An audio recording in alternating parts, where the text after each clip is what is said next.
There was a time when the word digital meant freedom in cinema circles. There was a sense of rebellion in the air. Digital cameras you see when they were invented were punk. They were these scrappy little rebels that were chipping away at the marble pillars of Kodak and Panavision.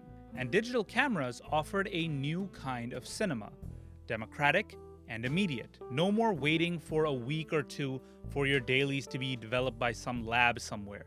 No more sweating through a shoot and hoping that there were no mistakes that would be revealed inevitably when the film was developed. With digital cameras, you could see what you had developed that very day, heck, that very minute. That was the promise of digital cinema.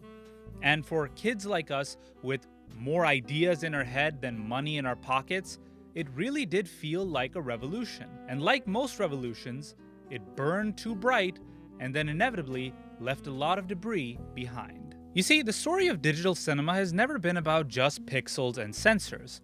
What it really is a story about control. Suddenly, anyone with a camcorder or a cracked copy of Final Cut Pro could make a movie. The gates had seemingly been thrown wide open, and while that sounds like a utopia, and sometimes it was, I have to say, it also meant that the once rare art of filmmaking had now been deluged with a lot of noise. A flood of content, most of it soulless, slapdash, and worst of all, indistinguishable on platforms like YouTube, Instagram, and TikTok. Platforms that were supposed to be bastions of self-expression, but instead became factory floors for influencers selling their skincare routines and manufactured authenticity. The personal gave way to the brand deal.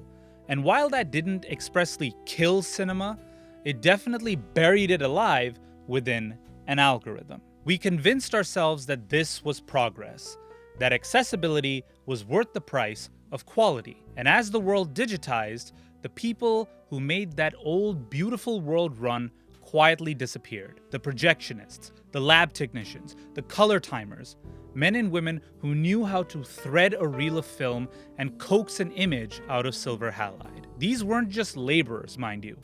These were keepers of a sacred craft. And with their disappearance, disappeared something even more precious in my opinion. A sense of care. You see, film demands intention. It forces you to plan. It forces you to commit. It forces you to risk. Digital allows you to shoot endlessly, edit endlessly, and revise endlessly. And while that can be a gift, it has bred a culture of laziness, a culture of fix-it-in-post mentalities and seemingly never-ending reshoots. And now we stand on the cusp of another revolution. Only this one has no camera. AI, that shimmering, shape-shifting messiah of our moment. It is being whispered about right now in the corridors of power at major film studios, but not as a tool, but as a solution.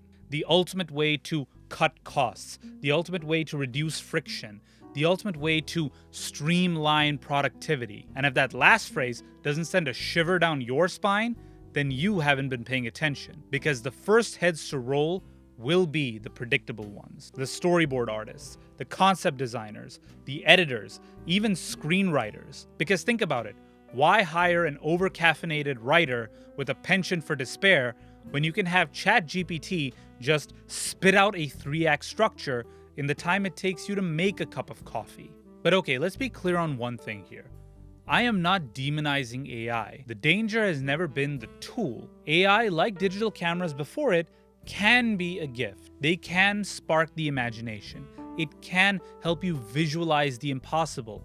It can liberate artists from the drudgery of tasks that can sap creativity. The problem is that AI won't land in the hands of those artists. It is going to be adopted by the money men, the accountants, the CEOs, the PowerPoint pitchmen who think that Final Draft is some kind of budgeting software. These are the people who are sadly in charge, and they are drunk on the idea that they can finally bypass those messy, opinionated human beings who stand between them and the audience.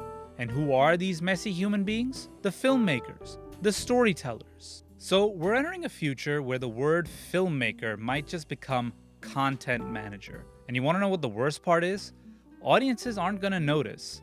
Or if they do notice, they're not going to care that much. Because so many films are made in a calendar year that even if half of them are scripted, storyboarded, edited, or even made with AI, who's counting? So here's my modest proposal. Let's at least be honest about it. A film that has been touched by AI, whether it's through the script, storyboard, editing, voiceover, whatever, let it come with a label that says that this was made with AI. Not because it will change consumer behavior, but because maybe it should. If you're gonna make a world out of code and artificiality, let's at least hang up a sign that says, hey, this thing was made with help from a machine, and let the audience decide if it counts as real art. But more than regulation, what we need is protection. Protection for the filmmakers and the storytellers. If AI is going to be part of this new toolkit, let it at least be the chisel in the hands of a sculptor rather than the sculptor itself. Because the human impulse to shape stories, to imbue them with meaning, confusion, contradictions, truth, that can't be automated. It can be mimicked, sure, and AI can do a hell of a performance.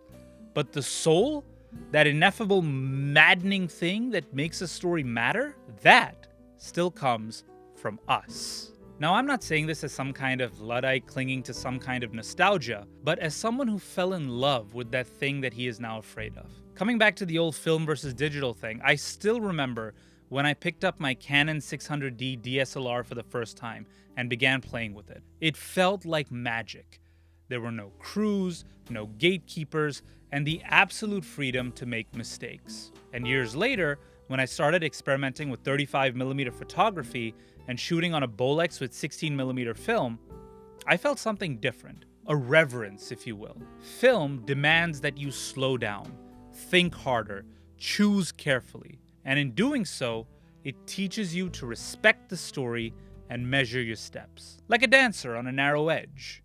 See, the thing is that we have forgotten, though, how to dance. We have traded grace for convenience. And if we're not careful, we'll be left with a cinema that is all scaffolding and no structure. A dazzling simulation of meaning, but without the beautiful, messy work that goes into actually creating it. If AI is the future, fine. Let it be part of the future. Let it be part of the process. Don't let it become the process. Don't let it steal the soul of storytelling and then hand it off to the highest bidder. We've already lost enough. Because once all the storytellers are gone, all we're going to be left with is the noise. Machine-churned imitations of feeling flickering endlessly on a loop, watched by no one who remembers what it feels like to be moved by a story. And if that's the future, then we're not making art anymore. We're just making content.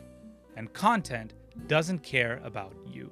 So if there's anything worth fighting for in this new age of AI and code, it's simply this. Fight for your right to be messy. Fight for your right to be human.